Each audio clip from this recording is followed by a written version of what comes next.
Bench of Bombay high court के अंदर एक PIL फाइल की है कि जितने भी सरकारी और नीम सरकारी अस्पताल है वहाँ पर जितने भी वैकेंसीज है उसको भरने के ताल्लुक से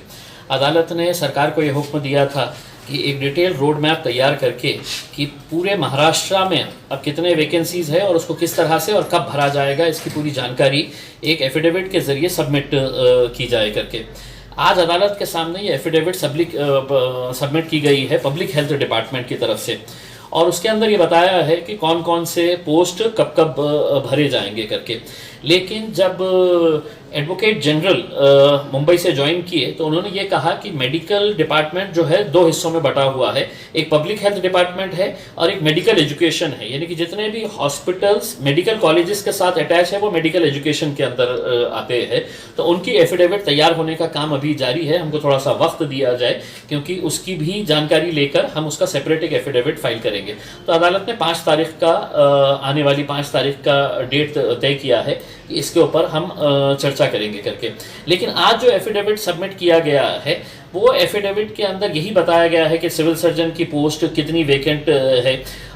डिस्ट्रिक्ट हेल्थ ऑफिसर्स की कितनी पोस्ट वेकेंट है और जो सुपर स्पेशलिटी के कितने पोस्ट वेकेंट है, क्लास 3 क्लास 4 के कितने पोस्ट वेकेंट है। लेकिन इसके अंदर जो रोड मैप दिया गया है कि इसको कब और कैसे भरा जाएगा उसके अंदर उन्होंने ये बताया है कि एक तो MPSC बताया है, दूसरा जनरल एडमिनिस्ट्रेशन डिपार्टमेंट बताया है और तीसरा गवर्नर साहब बताया है कि ये तीनों के पास ये फाइल्स रुकी हुई है। कभी GAD ने कुछ फाइल्स रोक के रखी है, MPSC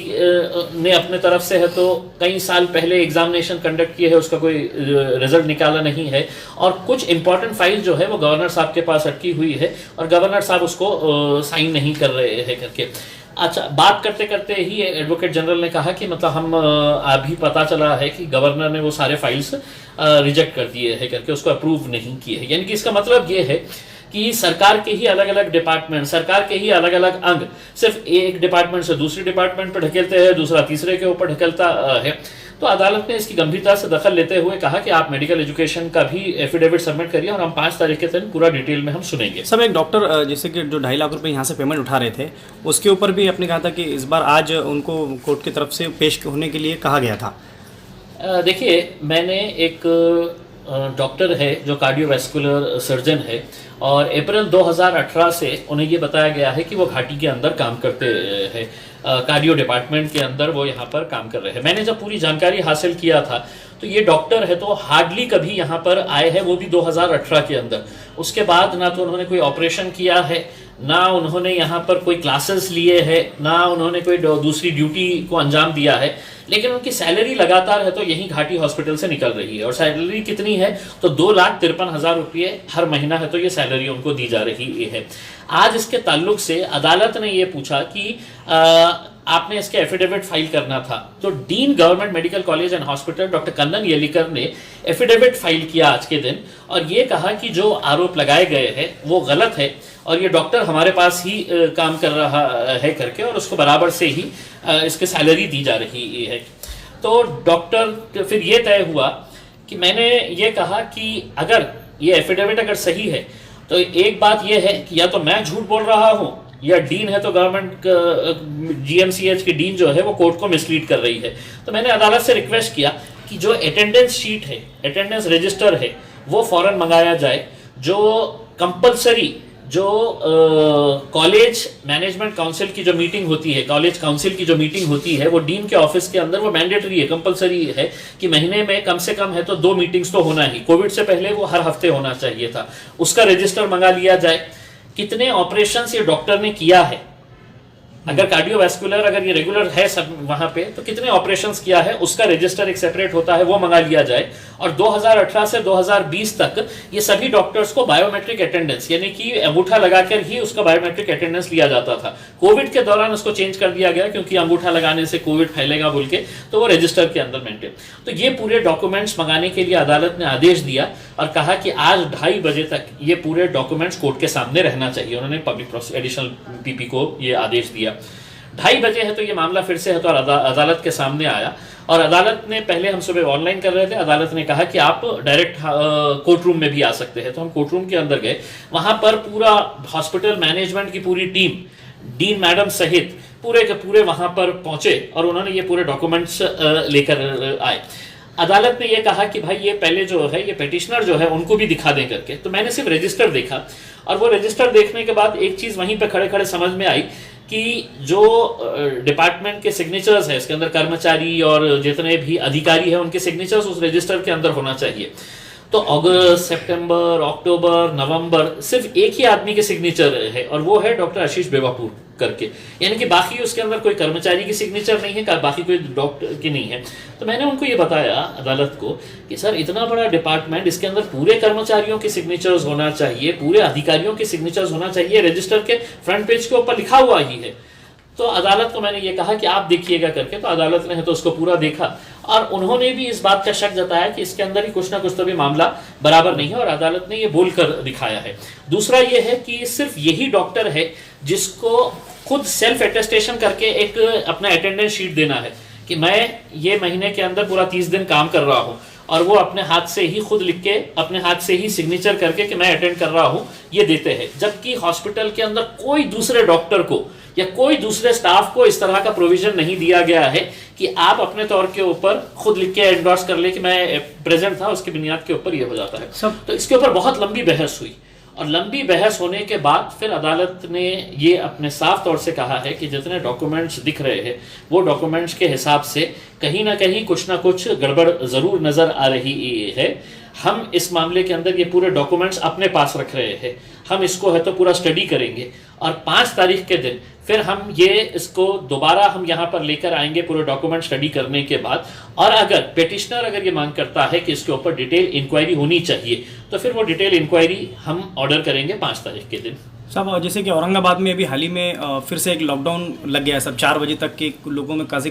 कश्मकश है, तो क्या आपकी तरफ से फिर एक कोई धुआंधार बैटिंग समझो उसको देखा जाएगी कि अभी आने वाले वक्तों में ये 4 बजे तक हो सकता है ये बढ़ भी जाए? देखिए क्या है कि मैं अकेला अगर आवाम अगर पूरा साथ देती है, और मुझे लेकिन अफसोस ये है कि अब हम जो है जिस शहर के अंदर रहते हैं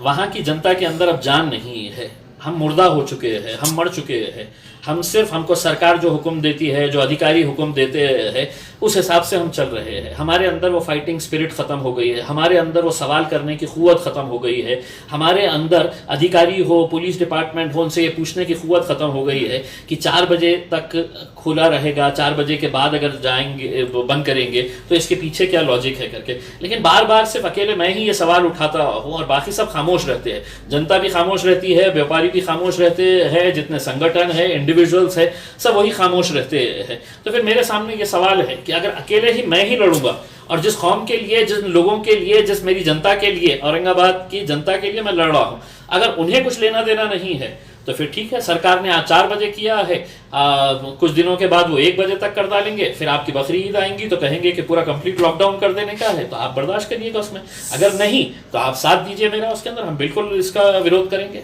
थैंक यू सर। एक सवाल, जैसे कि पिछले साल मुंबई के बहुत सारे बकरा व्यापारियों को नुकसान हुआ था लॉकडाउन की वजह से, इस बार भी वैसा ही होगा? ये देखिए, ये मुंबई के जो लीडर्स है, ये सवाल उनसे करिएगा, और मुंबई के इत्तेफाक से जितने भी लीडर्स हैं, अपने आप को जो सो कॉल्ड मुसलमान लीडर्स कहते हैं, वो अभी सरकार का हिस्सा है,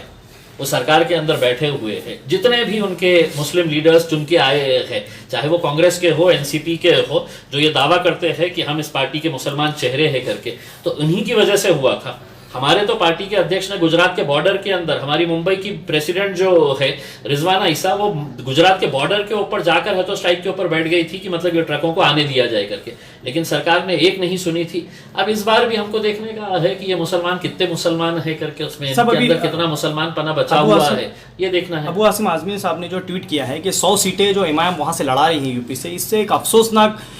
ये मैसेज आता है कि बीजेपी इससे कहीं ना कहीं जीत हासिल करेगी। मैं आसिम साहब से ही सवाल करना चाहता हूँ, आप शिवसेना के साथ चले गए हैं तो वो सब जायज़ है, इसमें हम सीटें लड़ रहे हैं तो सारी दुनिया को बड़ी तकलीफ़ हो रही है। आम आदमी पार्टी जो कभी इलेक्शन नहीं लड़ी, वहाँ पे वो कहती है कि हम पूरे 450 सीटें लड़ेंगे करके। जो आपके समाजवादी पार्टी है, उन्होंने कितने सीटें पिछले टाइम लड़े थे और कितने जीत कर आए थे। कांग्रेस ने पूरी सीटें लड़ने के बाद मेरे ख्याल है 7 या 15 कुछ सीटें जीत के आए थे। वो पूरी सीटें लड़ेंगे तो चलेगा, हम हमारी 100 सीटें के ऊपर लड़ेंगे। और मैं आसिम भाई की बहुत इज्जत करता हूँ, समाजवादी पार्टी के मेरे सहयोगी वो आमदार थे और एक अच्छी शख्सियत है, लेकिन एक गलत पार्टी के अंदर है। मैं आसिम भाई को यही एक दरख्वास्त करना चाहूँगा एक भाई की हैसियत से कि आसिम भाई, ये जो सेक्युलरिज्म के बारे में आपने कहा है कि सेक्युलरिज्म ये है, ये सेक्युलरिज्म जो है ये है तो ऐसा झूठा शब्द है जिसकी वजह से सिर्फ मुसलमानों को 70 सालों से बेवकूफ़ बनाने का काम किया जा रहा है। तो मेहरबानी करके आप भी ये सेक्युलरिज्म का जो नकाब ओढ़े हुए है उसको निकालिए, आप हमारे साथ आइए और चलिए हम साथ में मिलकर है तो उत्तर प्रदेश के अंदर जितने भी ये कट्टर संगठन है या राजनीतिक पार्टियां हैं जिसके अंदर कांग्रेस है, बीजेपी है, समाजवादी पार्टी है, उनका मुकाबला करेंगे हम। चलिए आसिम भाई के नेतृत्व के अंदर हम ये लड़ाई लड़ते हैं करके एक बार तो कम से कम सच और हक के लिए वो लड़िएगा ना। उसके अंदर ये सेक्युलरिज्म के नाम के ऊपर कब तक इस कौम को बेवकूफ़ बनाया जाएगा। सब एक आखिरी सवाल, माजी खासदार साहब अक्सर कहते रहते हैं कि इम्तियाज़ भाई जो है गलती से खासदार बने हैं, तो सर उनको आप क्या जवाब देना चाहेंगे? अक्सर हमने सुना है कि अक्सर जब वो बाइट देते कहते हैं कि गलती से खासदार बने। मुझे इससे पहले भी 2014 के अंदर भी लोगों ने कहा था कि गलती से बना, फिर 2019 के अंदर भी लोगों ने कहा कि गलती से बना, और इंशाल्लाह 2024 के अंदर भी ये गलती दोहराई जाएगी।